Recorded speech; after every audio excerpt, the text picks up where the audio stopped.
Welcome to this episode of the Five Journeys podcast. I'm Dr. Wendy Trubo. My co-host is not here today, and he's missing the best episode because we have Susan Bratton, who is an intimacy expert to millions. She teaches people how to achieve ageless passion and unlock the secrets to lifelong vitality. Susan, welcome. I'm so excited to have you here and talk about this today because intimacy and sex, right? Oh, I know. It's so core to our longevity, but it's also one of our biggest barriers, hurdles, stumbling blocks, frustrations in our life. And so thank you for being willing to talk about how important intimacy is to longevity and personal happiness and connection. Yeah, and I think I'd love to draw the parallel when Dan Buettner looked at the blue zones and all of the places in the world where people routinely live to 100.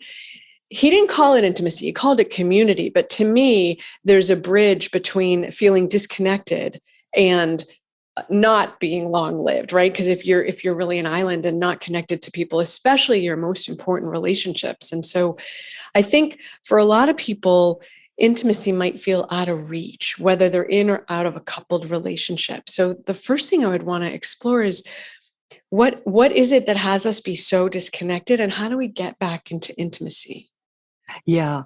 Well, there's a difference between someone who is solo and someone who's in a relationship with regard to how that disconnection starts. And I think there are a lot of people out there who are even afraid to date because they have in their mind, what I think it is that we have in our mind the way things are supposed to be. Always, right? Always. And that if we can't measure up to that, we don't even try. And that same thing happens with people in relationship, where a really good example is I sent out an email to my email newsletter readers, and I said, email me if you're not having the kind of intimacy that you're looking for in your relationship, email me back and tell me what it is that's holding you back. And the only thing I don't want you to say is I don't have a partner. This isn't about not having a partner. I want to hear from you. If you have a partner and you don't feel like your intimacy is good, what is it that's holding you back? And I won't be able to respond to everybody individually, but I will get back to you collectively. And I got hundreds and hundreds and hundreds and hundreds of replies. And Maurice, who's been working with me for a decade, she and I went through every single one of them and we categorized them. And it was really interesting because men said that 35% of men said that a health issue was their number one reason. And 28% of it was a sexual reason. Trauma was 15%. Emotional issues were 10%. Physical issues were 8%. Stress and time were both 2%. Women were pretty similar in their list. Women had a little more issues with sexual issues than they did with health issues, and a little higher in emotion. But generally it was something was broken. And the stories that they told me were, so sad. I mean, the list of problems that people had, the health issues that people had were so dire in many cases. And what happens when you can't have intercourse, which is what people think sex is, or intimacy, right? Intimacy equals intercourse. Yep. Exactly. Then they stop even touching each other because they don't want to start something they can't finish. So it's like, if it's not this perfect thing where intercourse is on the table, then we're just going to essentially revert to being platonic. And then you don't get the hugs and the holding and the patting and the squeezing and the loving and the flyby kisses and, all of the things that really are what intimacy and connection are. They're what you would technically call co-regulation, the way that we calm our nervous systems and get into heart connection and feel, instead of untethered, we feel connected to other souls. And so I thought, oh man, okay. And here was a really interesting thing too, Wendy. And that was that a big lump of people, about 20% of the people who wrote to me said, Betrayal was the issue. Yeah. They couldn't love again. They couldn't trust again because they had been hurt. And it was interesting. I was talking to Cash Khan over at the DNA company about this. I was on his show. And I said, Cash, is there any like genetic connection that you're aware of for certain numbers of people who just cannot seem to move through betrayal and get over it? Because some people can be like, well, that happened, but the next person's not going to do this to me. And other people are like, well, that happened, so it could happen again. And I can't take the risk of letting my heart be wounded again. It hurt too much. And he's like, there is. And this was so interesting. He said, it was a combination of both serotonin and dopamine genetic SNPs where people who he said it's about 20% of people who have these, where when they are betrayed, they feel that feeling way more than the other 80% of us. Wow. So it lives for them, right? More. It's so alive. Exactly. And every time they think about it, it's not that it gets worse, but it's just as painful. They can't let go of the pain. So it's always present for them as badly as it was when it happened. And I was like, that explains it. Because I always wondered why. And I thought, yep, that makes sense that some of us have a genetic predisposition to not being able to let go of or get over things. Those people who tend to get bitter in their lives and they're thinking about things that happened 20 or 30 years ago that they could never forgive that person for. That's something that's generational trauma embedded in us, what have you.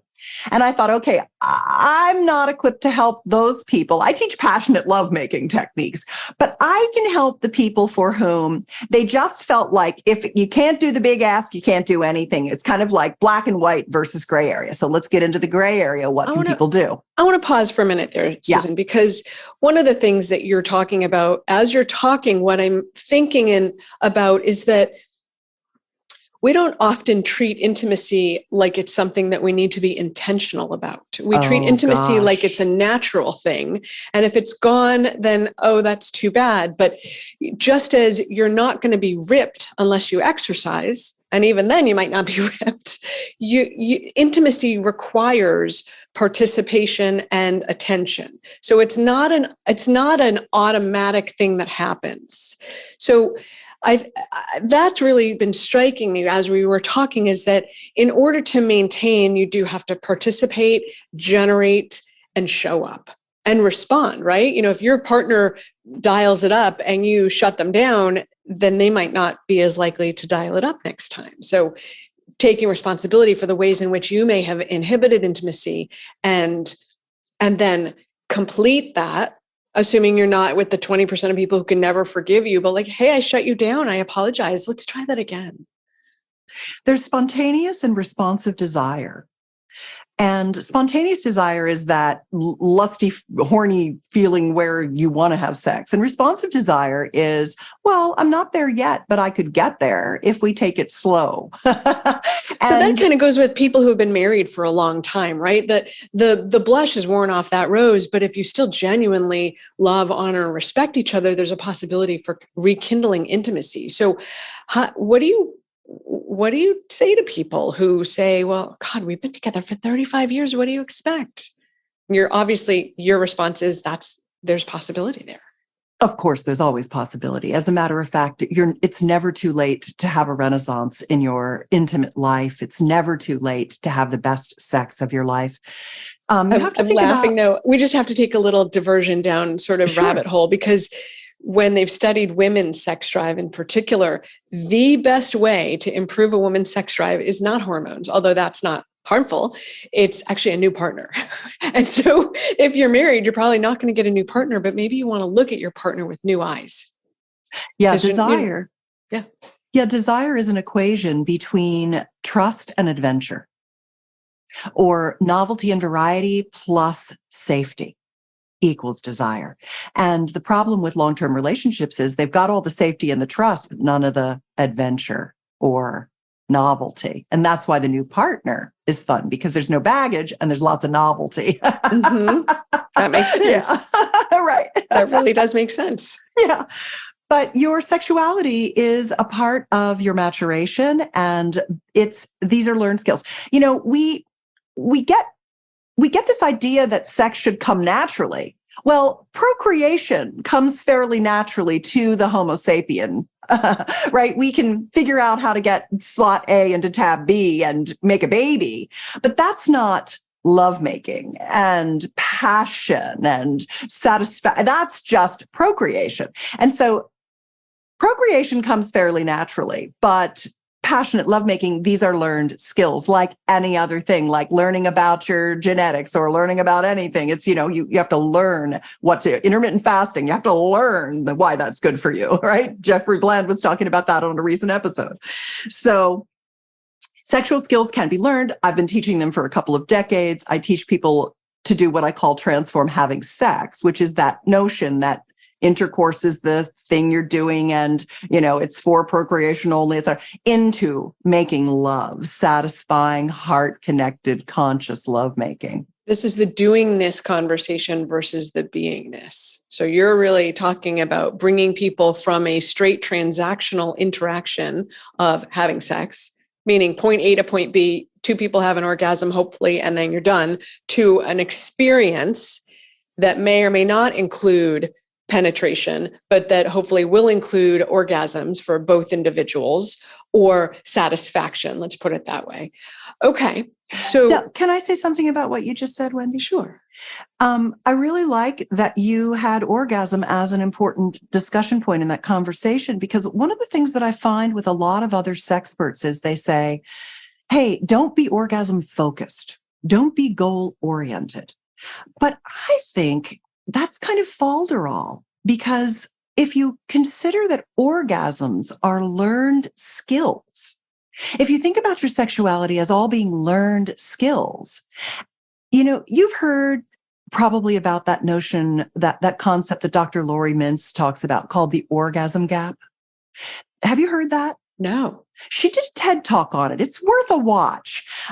She talks about the orgasm gap as being the difference between how easy it is for our male-bodied partners to achieve climax from intercourse and how difficult relatively it is for female-bodied partners to achieve orgasm from intercourse.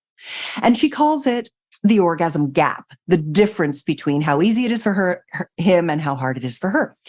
And my goal is not to say, hey, don't make orgasm the focus, make intimacy the focus. I call falderall on that, because in my mind, orgasms are simply just skills that you learn.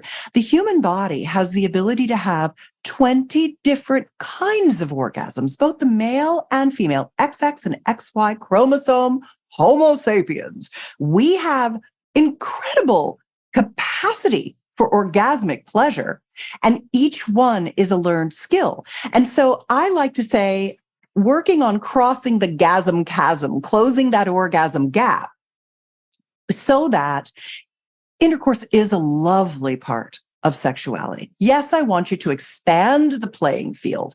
I want you to have incredible kissing and lots of full body touch and genital pleasuring and all kinds of things. But I also want you to have very satisfying intercourse if you are in a male-female relationship, which frankly, most people are, monogamous, long-term, male-female pair bonded relationships. Then if I say, a lot of people think, oh, well, I just can't have an orgasm. I'm just not the kind of woman who can have an orgasm from intercourse. And then their partner's like, well, I guess she can't. And then they stop trying. And what I want people to think is, oh, we just haven't figured out how? Okay, tell me how. And the tell me hows are so simple. It's so easy once you're like, oh, we didn't know that part. Oh, we didn't know that part. Now we got there. Now we're having great intercourse. And we're expanding the playing field to have all these other pleasures too, so that if something does happen in the future, he's got erectile dysfunction he needs to reverse. She's got some vaginal pain with intercourse she needs to remediate with sexual regenerative treatments. Then they can be like, that doesn't have to stop us. We can have great, pleasurable intimate, heart-connected, passionate connection together, and we'll fix that stuff and get back to it or not. Okay. So speaking of ED, erectile dysfunction. Sure. So I want to say a couple of things. One is because now at this moment, we're talking about women. This really does apply to women in any gender neutral relationship. Women with men doesn't really matter, because if we're you've talked about a female ED crisis. What do you mean by that?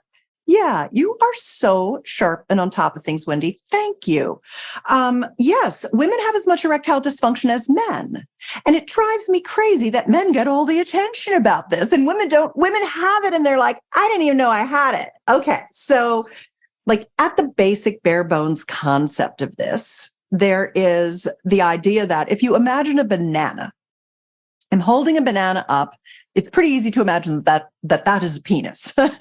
Well, half of a man's penis sticks out from his body, and half of that banana goes in and down toward his testicles. And the entire fruit of his banana is erectile tissue, the corpus cavernosum, the corpus spongiosum. His penis is filled with this spongy tissue that floods with blood very quickly and gives him an erection. So when he has erectile dysfunction, difficulty getting hard or staying hard, or delayed ejaculation, which many men in their older age also suffer with, premature ejaculation, which is more anxiety. It's more psychological than physiological for 95% of men. But these are the issues that men struggle with.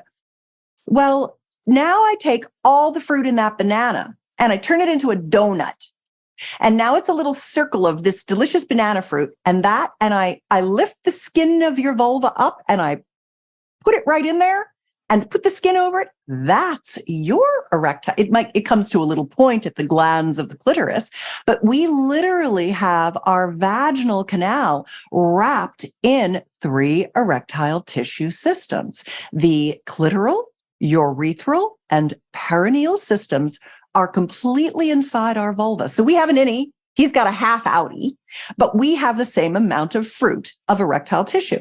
And the problem is that what affects erectile tissue is vascular issues. So, atherosclerosis, right? So heart disease of your vagina. Actually, erectile dysfunction in men is a great indicator of atherosclerosis for men. But now it sounds like if you don't have good blood flow to your genital region, that's a good indicator of atherosclerosis for females too. It is. And atherosclerosis is the hardest word there is to say in the medical. That and trajectory. Those are the 2 words I cannot say. So chalk those up. It's like up. my professional job to say that word, and I all the time on it. Yes, atherosclerosis. Can't say it. Calcified plaque in your blood vessels is really what we're talking about. And that means the smooth muscle tissue that opens and closes and squeezes your blood around your body to your brain, to your heart, and to all your parts. That doesn't work so well. And you can't get that blood in there, which means it can't engorge. And the engorgement is his erection and her erection. We have the same amount of erectile tissue. So when we imagine that if I hold my hand in a tight little fist, that's your vulva, the erectile tissue in your vulva or in your male genital system, your penis, and it's small. It's a little tight fist. Then when it floods with blood in arousal, it gets big. What happens when it gets big? It has more surface area. When it has more surface area, it sends more, and it's touched and pleasured, it sends more signals to the biggest sex organ. Your brain. Yes. And so you feel more pleasure. So as we get heart disease, loss, as we stop moving, as we age, as that tissue atrophies from loss of blood flow, it shrinks and you get less signals. It's harder to have orgasms. It's harder to get erections. It's harder to get. And here's another thing that's very interesting for women. Women's number 1 chief complaint as they age is loss of lubrication. Well, the vagina is actually a muscle, an incredible muscle, and it's not a gland. It doesn't self-lubricate.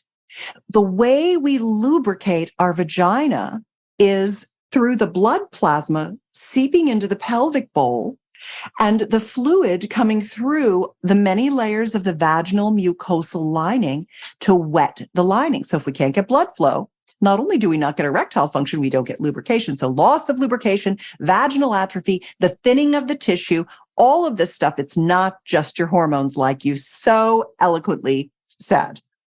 Got it. Okay. All right. But you can fix it all. I was just going to say, I know it's fixable because you do this for a living. Okay. So let's set the fixing part to the side. You also talk about sexual soulmates, sexual soulmate pact. How do we find? Can you talk about that? Like how, because some people will say, okay, we're just naturally good together in bed. And some people will say, well, we're it's some kind of struggle and awkward. But your philosophy is that anyone could be your sexual soulmate. Is that right? It is. Yes. You do a good job with your homework.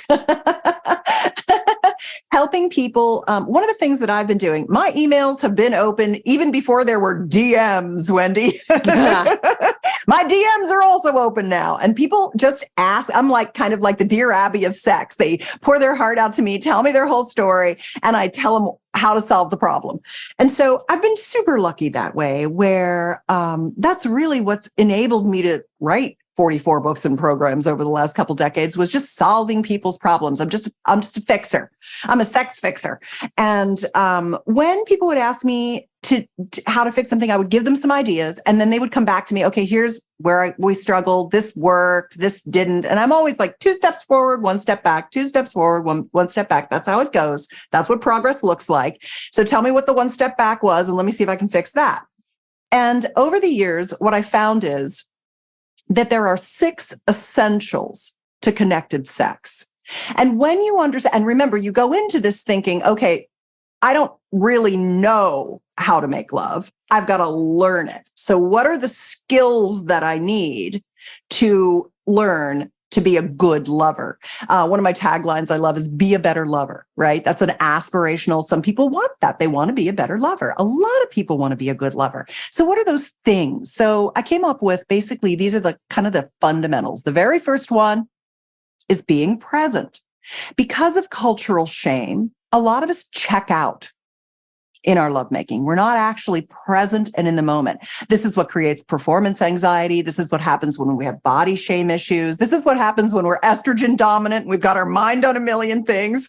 And sex is really a mindfulness practice. You keep bringing yourself back to heart connection with your partner, being able to stay in the sensation, because we also escape from sensation. Even pleasurable sensation can be overwhelming to us.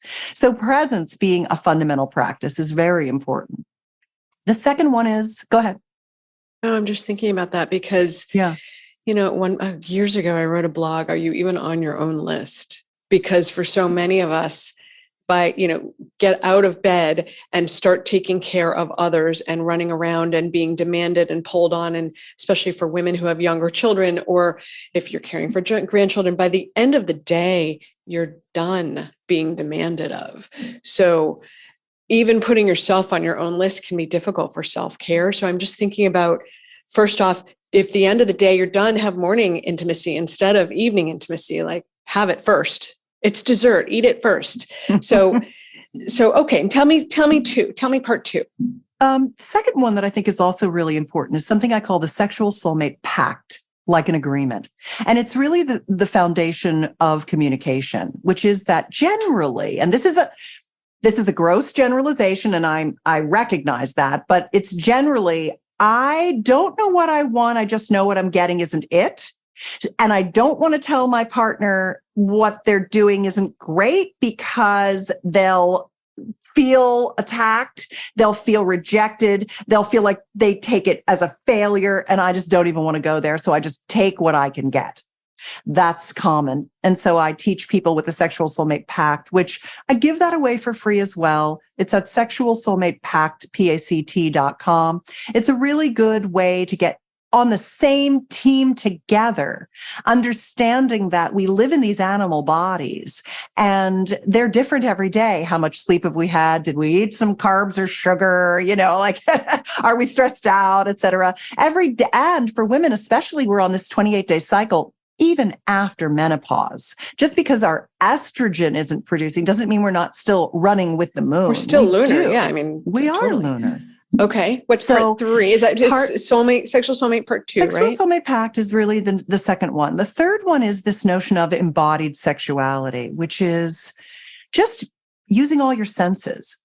When I talk about wanting to transform friction into connection, I'm not talking about rubbing genitals together. I'm talking about full body touch, sensual kissing, words of endearment and encouragement, a beautiful, and this gets me to the next one, lover space, setting the space for surrender to your pleasure together. The environment is important as well, which is you have the embodied piece of it, the touch and connection and the presence and the communication, but you need some soft towels, some candlelight, some good, organic lube without a lot of chemicals in it. You need the things that go with the love. You need the things to do the things to get the things.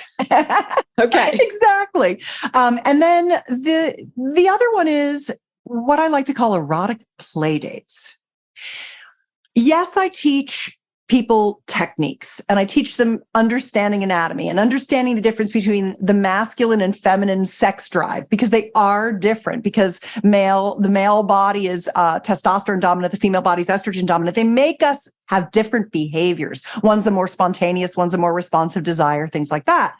But we forget, and often it's not even forget, we didn't learn.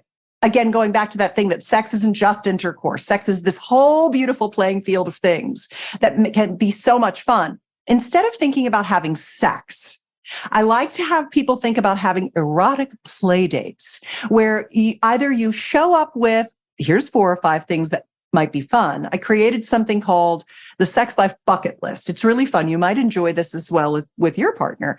The Sex Life Bucket List is this idea that I came up with 48 erotic play dates. You go through this list with your partner. They have their list. You mark down things that are A's. Oh, I'd really like to try that with you. We never did this before. B's are, well, it wouldn't go on my bucket list, but if it's on yours, I would totally do this with you if that's something you want to explore. And C's are, it's not for me right now. Because as we mature, the sex we wanted in our 20s is totally different than the sex we want in our 60s. And so what do we want now that's interesting to us as we've learned all these things and gotten so much more experience over the years? So erotic play dates are, gosh, do you want to do a lingerie photo shoot? Should we learn sexy dancing together? Should we try a new sex position or have sex in a different location? Should we try one of those 20 kinds of orgasms we've never had? There's just so many things you can learn that when you begin to think about your lovemaking as this grand adventure, we go back to, I've got the trust, I need the adventure. When I start to have the adventure with the lover that I trust, we start having the best sex of our life. So what am I doing? I'm just pushing out how you think. I'm just, big, broad and expanding how you think about quote unquote sex and turning it into fun, erotic play dates. 2 questions. 1, is this 6? Because I want to make sure we get 6. But I have a question. Go ahead. The question is, there's so many people who have been in long-term relationships and may say, oh, this is for me. So how do they start that conversation with their significant other to say, I want to level up in our intimacy and our sex life? Is it just to say, I want to level up? It's time to it's time to rediscover each other anew? Or is there some secret sauce language that you say, okay, here's what I found really works? What do people say? Well, it's always different for everyone because every relationship is a snowflake. They are special and unique. But the reason I made the Sex Life Bucket List, what I give you with that, it's free. You just go to sexlifebucketlist.com. What I give you with that is a printable download. I don't keep your information. So I give you a printout and a 40-minute video where I walk you through all the play dates. And so some people are like, I'm just going to print this out, read this myself, and tell my partner a couple of things I'd like to try. Some people want to go all the way to the other end and they set up a date and they order in Chinese food. And one of the two of them prints out the 2 copies with the clipboard and the pen and the highlighter and puts the video this is a working on the date. laptop. You got to work for your pleasure.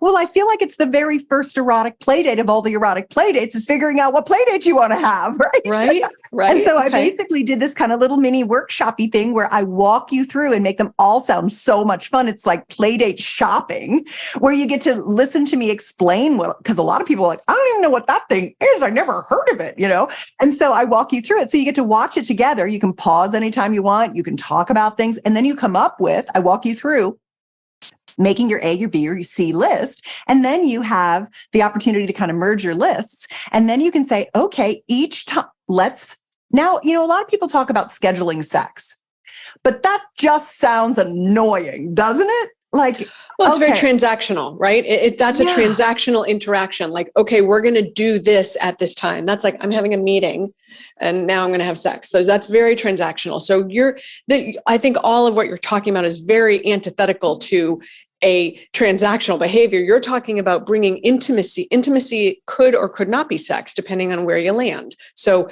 you're talking about being connected at every level, brain, heart, and genitals. And then if that leads to sex and orgasm, great. And if it doesn't, great, you'll do it another day. I think it's the connection. Yeah, it's taking the pressure off of having intercourse that nets you more intercourse and better intercourse, because now you're not scheduling sex. You have Thursday, we're having a Chinese food and an erotic play date, and we're going to do a lingerie fashion show and a photo shoot, or we're going to try this new toy we got and see how it goes and just be silly. Anytime you try something new, you have to give it a couple of cracks. It's not always going to be the perfect thing the first time. It is. French Kids Eat Everything talks about people need to try new food 15 times in every form before you can say you like it. Meaning, if you try broccoli and it's steamed versus roasted versus sauteed, you've only tried it once for each category. You can't say you don't like broccoli. You got to try it 15 times. So, it's don't see one, do one, teach one. So until you feel comfortable teaching one, you probably should keep doing one. Keep practicing. That was such a good analogy, the broccoli story. May I use that in the future? Have it. Wendy Trudeau taught me the broccoli concept. As quoted. I've been quoted. Yeah. So have at it. Enjoy. So, okay. So that's great. So not only to experiment, but experiment multiple times, because you will be awkward and uncomfortable, or maybe awkward and uncomfortable the first time you do it. And so don't take your experience on time 1 to mean that you're bad at that. Take it to mean you should try that again. Some of your best sexual experiences are the fails, are the goofs. If you go into an erotic play date and you try something and it doesn't work and you're cracking up and you're laughing about it, you remembered those good times. Also, that whole Buddhist beginner's mind, begin as a beginner. When you begin as a beginner together, that's one of the secret little ninja things about the sex life bucket list, is that it really gets you trying new things at the same time together. And that's what creates new relationship energy. You feel like a teenager again, even when you're an old poo. I think this is great, Susan. So you've given us a number of websites. Yeah. And as we come to the end of the session, I want to make sure people know how they can reach you. So how can people reach you? Like, how do they find you? Where do you want them to go? And we'll put everything in the show notes. Yeah. I mean, any of those, I think we talked about the Sexual Soulmate Pact and Sex Life Bucket List on this episode. So if you go there, you'll get on my newsletter. You can unsubscribe anytime, or you can be on it for decades, like most of my readers, because I always have such fun stuff. So you can reply to any email you get from me, and it goes right to my inbox. I have a care team that handles stuff for me, but I get all the personal replies, because I think that's what made me good at doing what I do, is all the loving questions that people have shared with me over the years. So I'm here for you in that way, or you can slide into my DMs on Instagram. My name @Susan Bratton. I'm super easy to find. I'm not the nutritionist from New York. I'm the Susan Bratton sexpert. Yeah, I found you when I was doing the the pre-work, so it's good. Okay. Susan, this is fantastic. Thank you so much for talking about the things you've talked about, because, it's like destigmatizing it and making it exciting and interesting and enrolling again. So thank you. And to the listeners, thank you for joining us for another episode of the 5 Journeys podcast, Live Like You Matter. Our guest today is Susan Bratton, and you should go follow her. So thank you.